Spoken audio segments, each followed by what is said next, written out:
I'm Michael Maconiak. I am the co-creator of the Guardian Model and the author of Saving Melissa, the 7 C's to Cure the Mental Health System. I want to continue today with our discussion of best practices for fiduciaries, particularly people who are appointed to represent folks with mental illness and other mental incapacities. So today in our video we're going to discuss the filing of the petition for the appointment, because a question often arises wherein people are wondering who should file or who can file.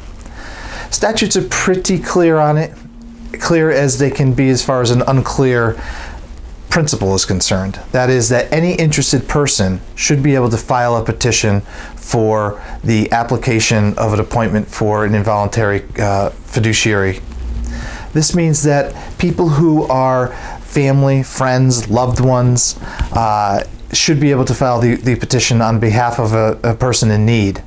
Don't forget that an individual, in terms of legal practices is concerned, can also be a corporation or an entity or agency.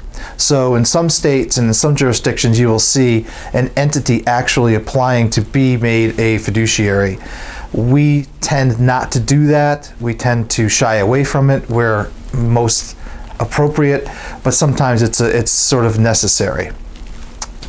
I have not seen it often where folks are applying for a fiduciary position of a loved one or an interested party because of malintent. It does happen. I'm not going to say that it doesn't happen, where people are getting involved for all the wrong reasons, trying to take over somebody else's money and assets and things like this. These things do happen.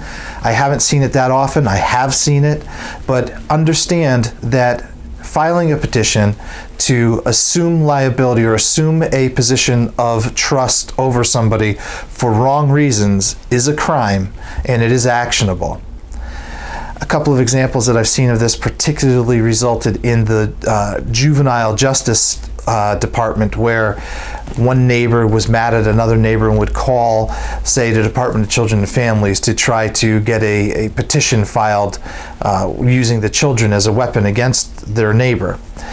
Inappropriate and just not a good thing to do. So where I don't want to be naive and tell you that it doesn't happen, there are people who claim to be interested parties who are going about the application for conservator or other fiduciary position for all the wrong reasons.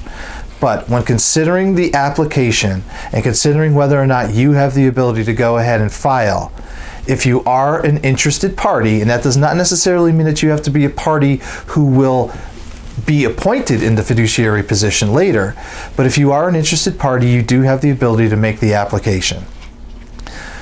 So I want to thank you for paying attention to this video today, and please log on and check out our other videos in this series about best practices for fiduciaries, and make sure to post your blogs and comments on each topic, and we'll get back to you on them, and check out other videos and presentations and products that we're putting forth as we go. Thank you.